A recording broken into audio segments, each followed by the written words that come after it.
So listen, no matter who you are, at some point of your life, you're going to make a decision you're going to regret. Everybody at some point goes through this.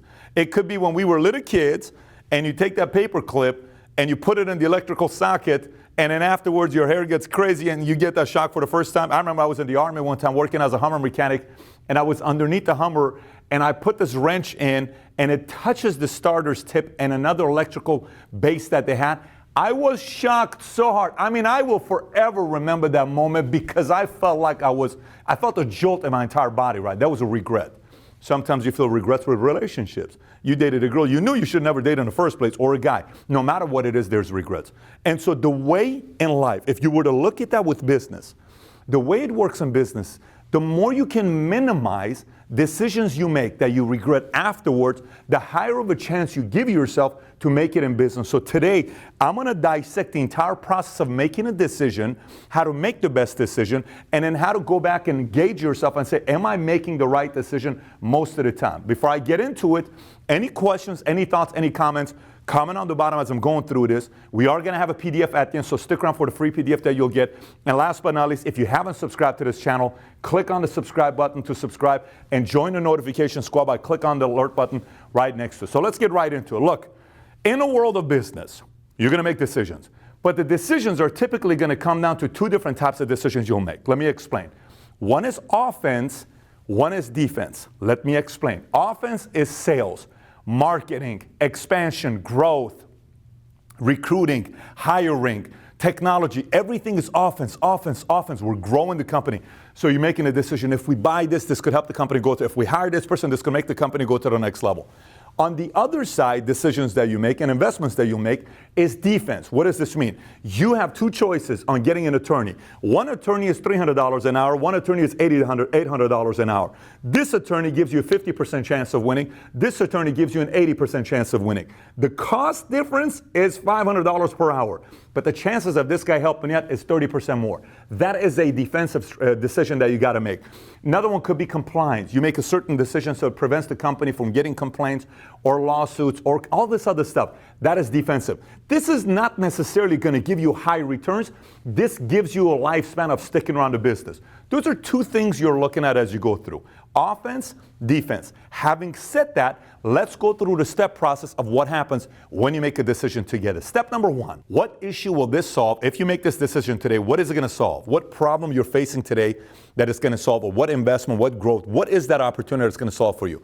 The second thing you got to think about with questions you ask is, how urgent is this issue? I think sometimes entrepreneurs, they treat everything as life and death.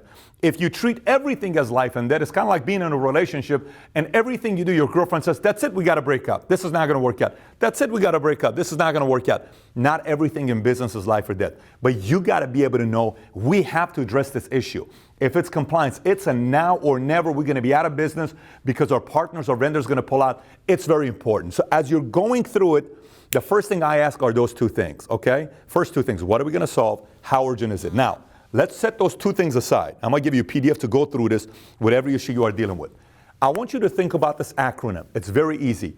DTR. D stands for dollar. T stands for time. R stands for return. Let me explain. Dollar. How much is it going to cost you? It's going to cost me $50,000. It's going to cost me $10,000. It's going to cost me $100,000. Great. Two, how much time is it going to take to address this opportunity or problem? Well, if I spend this $50,000, it's going to take 4 weeks until we have this technology out so it can help us improve our systems, which will help us make more sales. Great. If I spend this $50,000, it's going to bring me this technology that's going to prevent us from getting complaints, but it's going to take us 8 weeks to get this up, and 8 weeks from now, it'll be fixed. Phenomenal. And last but not least, return.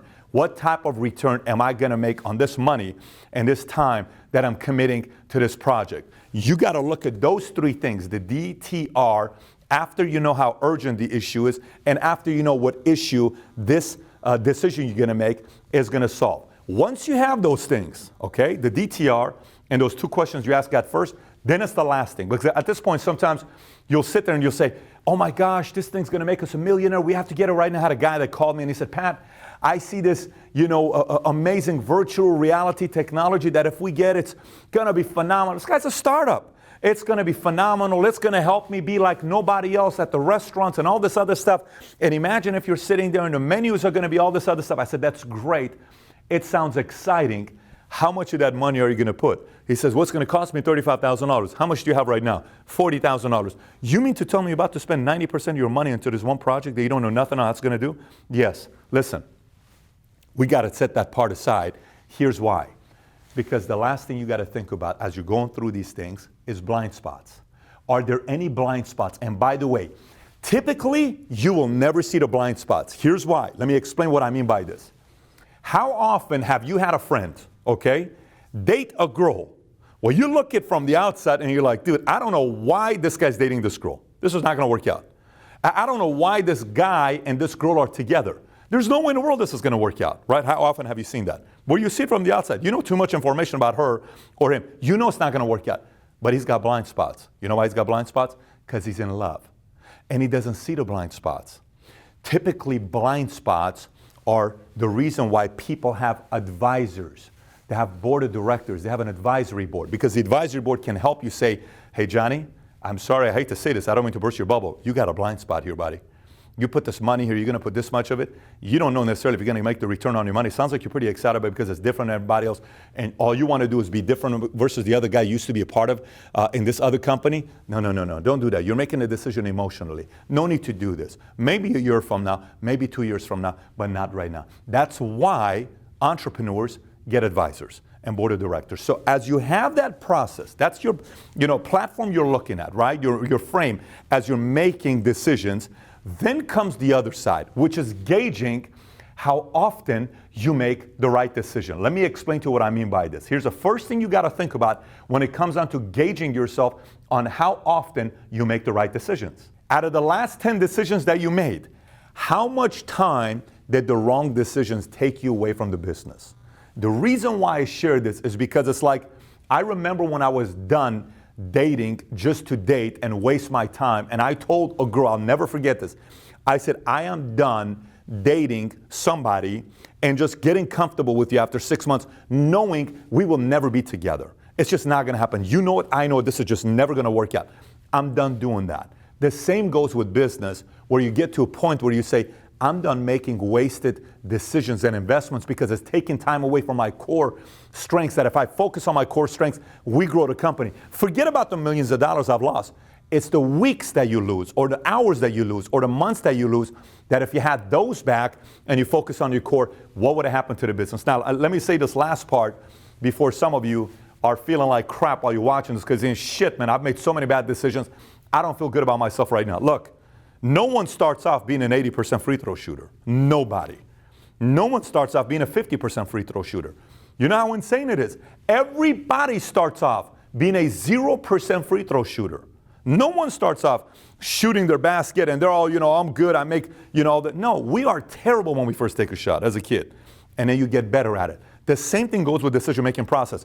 But the challenge is, it took me a decade to come out with a format to measure the right decisions versus the bad decisions. You have access to this process now. Go download the PDF, which is below. It's on the website, patrickbaydavid.com, but you'll see the link below. Download the PDF. Mario, I think it's a front and back, right, that they have. It explains the whole thing with you, where you'll be able to look at it and say, what issue will this solve? How urgent is this issue? The DTR, dollar time return, the blind spots that I have, the 10 last decisions that I made. All those things is formatted there. And then start measuring your own decisions. And the next time you're about to make a big decision, pull this PDF out or watch this video and say, boom, nope, we're not going to be doing this because it's not that urgent. Yes, we're going to be doing this because it's life or death. The DTR formula, you write that on a board and say, 50 grand, 6 weeks, 17%, we should do it. Phenomenal. And everybody buys into it because you have an argument to make where your board's going to say, I like the decision you're making, Johnny. I like the decision you're making, Mary. Let's move forward with this decision that we're making here. So having said that, now you got a way to measure your decision-making process. Any questions, thoughts, comments you got, comment on the bottom. And again, if you haven't yet subscribed to the channel, click on the sub button and join the notification squad by clicking on the alert button right next to it. Take care, everybody. Bye-bye.